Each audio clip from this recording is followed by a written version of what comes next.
Assalamualaikum. I am Nimal Kainat. How are you? Welcome to English language teaching. Okay, I am back with a new lecture.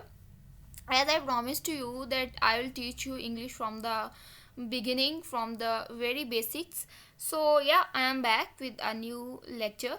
So before starting lecture, please subscribe to my channel and hit the bell icon. Okay, so आज के lecture में हम English सीखने वाले हैं, समझने वाले हैं। तो इस वीडियो को आखिर तक गौर से देखिएगा ताकि आप लोग भी इससे कुछ ना कुछ गेन कर सकें।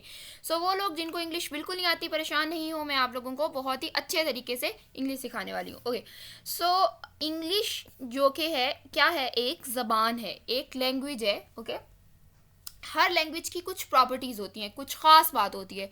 उर्दू की कुछ ख़ास बात है जो कि पंजाबी में नहीं है, पंजाबी की कुछ ख़ास बात है जो कि पश्तो में नहीं है। ओके, इसी तरह जो है वो फ्रेंच एक अलग ज़ुबान है, इसी तरह अरेबिक एक अलग लैंग्वेज है।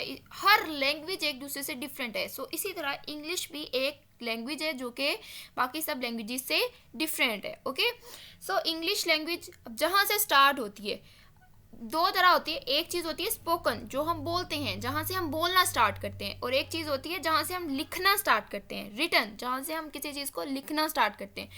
तो जहाँ से हम लिखना स्टार्ट करते हैं वो होते हैं कुछ मेन सैम्बल्स होते हैं, हर लैंग्वेज के कुछ मेन सैम्बल्स होते हैं। ओके, और जहाँ से हम बोलना स्टार्ट करते हैं कुछ मेन साउंड्स होती हैं। तो इंग्लिश की क्या है, जो बेसिक लेटर्स हैं जहाँ से ये स्टार्ट होती है, जो सिंबल्स हैं वो उनको अल्फ़ाबेट्स कहते हैं, और वो 26 हैं। ओके, ये अल्फ़ाबेट्स कितने हैं, 26 हैं। ओके, इनमें इनकी हर एक अल्फ़ाबेट की साउंड डिफरेंट है, हर एक अल्फ़ाबेट की साउंड क्या है, डिफरेंट है। ओके, ये साउंड्स ही हैं जो आपस में मिलती हैं तो हमें कोई ना कोई बात समझ में आती है, जो हमारे दिमाग को क्लिक करती है, माइंड में क्लिक करता है कि ये कोई ख़ास, इस साउंड का कुछ ख़ास मतलब है। ओके, सो इन अल्फ़ाबेट्स की साउंड्स क्या है, मैं आपको वहाँ से सिखाती हूँ जहाँ से आपको सीखना चाहिए। ओके, साउंड्स ही वो चीज़ होती है जो आप गलत सीखते हो, फिर आपको आगे जाके मसला होता है, प्रोनाउंसिएशन में मसला होता है, आप लफ्ज़ों को सही बोल नहीं पाते, लफ्ज़ों को सही लिख नहीं पाते।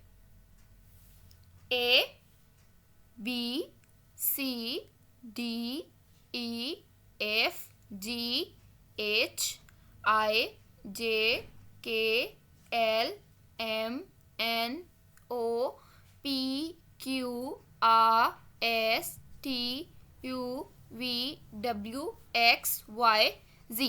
तो इनको हम क्या कहते हैं, इनको हम लेटर्स कहते हैं। हर एक की साउंड क्या है, डिफरेंट है। अब यहाँ पे कुछ लेटर्स हैं, कुछ सिंबल्स हैं जो मैंने क्या किए हुए हैं, रेड किए हुए हैं।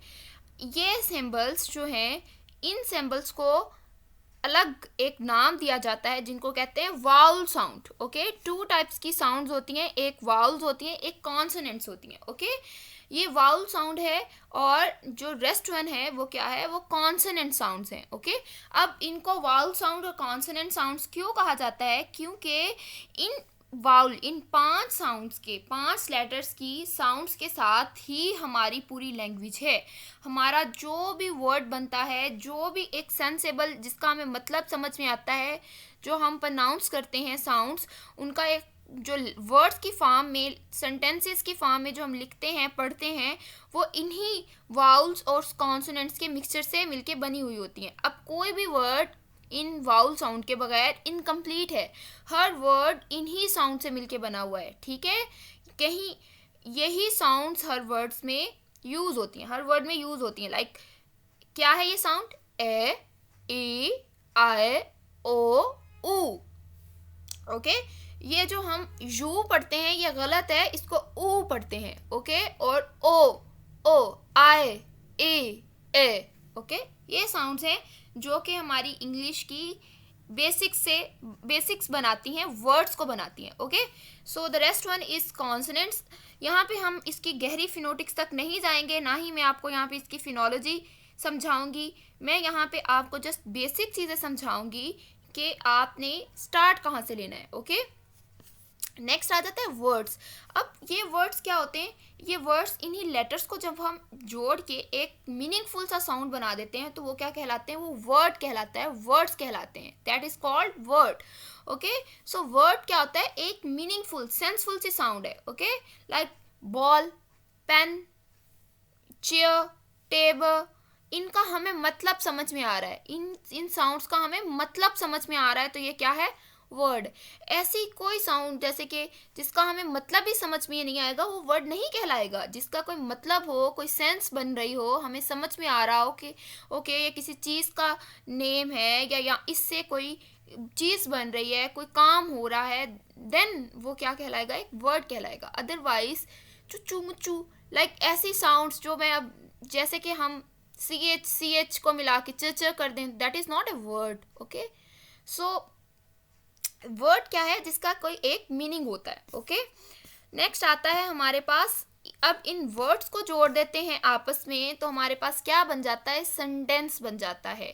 किसी भी लैंग्वेज की जो फर्स्ट आप ये कह लो इंटाइटी होती है, बेसिक, जिसके ऊपर पूरी लैंग्वेज फॉल करी होती है, रेस्ट करी होती है, जिसकी आप ये कह लो कि अगर हम लैंग्वेज को एक ये कह लें कि एक मकान, एक हाउस कंसीडर करें, या एक आप ये कह लो कि एक वॉल कंसीडर करें, तो उसकी जो ब्रिक्स हैं, जो उसकी ईंटें हैं, वो हमारे पास क्या है, वो सेंटेंसेस हैं। ओके, अब वो ईंट कैसे बनी है, that is words and later. Okay, so sentence हमें अपनी बात दूसरे तक समझानी है। एक वर्ड से तो हम अपनी बात नहीं समझा सकते ना, हमें एक से ज़्यादा वर्ड्स को बोलना पड़ता है। ओके, सो जब हम एक से ज़्यादा वर्ड्स को आपस में कनेक्ट कर देते हैं इस तरह कि हमें पूरी बात समझ में आ जाए, ओके, सो वो क्या कहलाएगा, वो सेंटेंस कहलाएगा। ओके, दो वर्ड्स को भी लाइक ऐसे दो वर्ड्स जिनसे हमें पूरी बात समझ नहीं आ रही, that is not called a sentence. या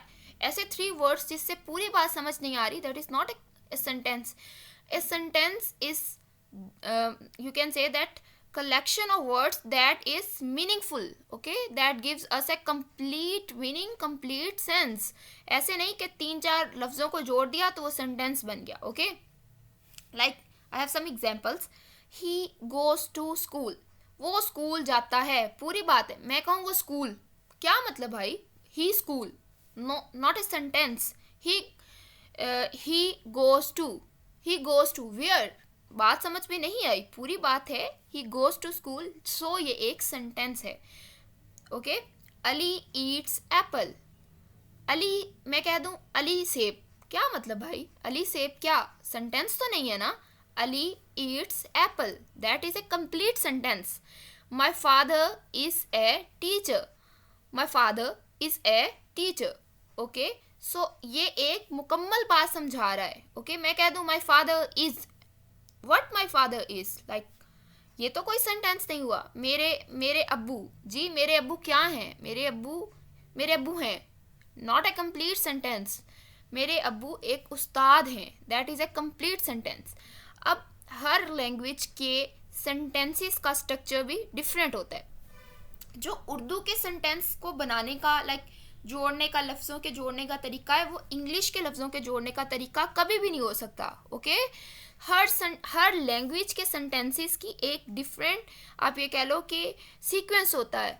तो इंग्लिश लैंग्वेज में जो सीक्वेंस है, जो जर्नल सीक्वेंस हम फॉलो करते हैं, वो सब्जेक्ट, सब्जेक्ट भी एक वर्ड है, एक ऐसा वर्ड जो कि मतलब जिसको हम क्या यूज़ करते हैं, शुरू में यूज़ करते हैं, दैट इज़ सब्जेक्ट। ओके, मैं आपको इसकी सारी चीज़ें समझाऊंगी कि सब्जेक्ट क्या होता है, वर्ब क्या होता है, ऑब्जेक्ट क्या होता है। अभी के लिए आप ये समझ लो कि सेंटेंस का जो फर्स्ट वर्ड होता है that is subject. Okay, and next the other word is verb and object. ये एक्चुअली ये टर्म्स हैं जिनको हर सेंटेंस, हर वर्ड को जब हम जोड़ते हैं तो इसी सीक्वेंस में, इसी की कैटेगरी में हम इसको फिट करते हैं, इन्हीं टर्म्स में फिट करते हैं। Okay, verb and object. Subject को अगर मैं आपको समझाऊं तो क्या होता है, सब्जेक्ट होता है डूअर, करने वाला, काम करने वाला। अब हर सेंटेंस में एक ऐसी चीज़ होती है, कोई आप ये कह लो कोई चीज़, कोई काम हो रहा होता है, कोई शख्स काम कर रहा होता है, कोई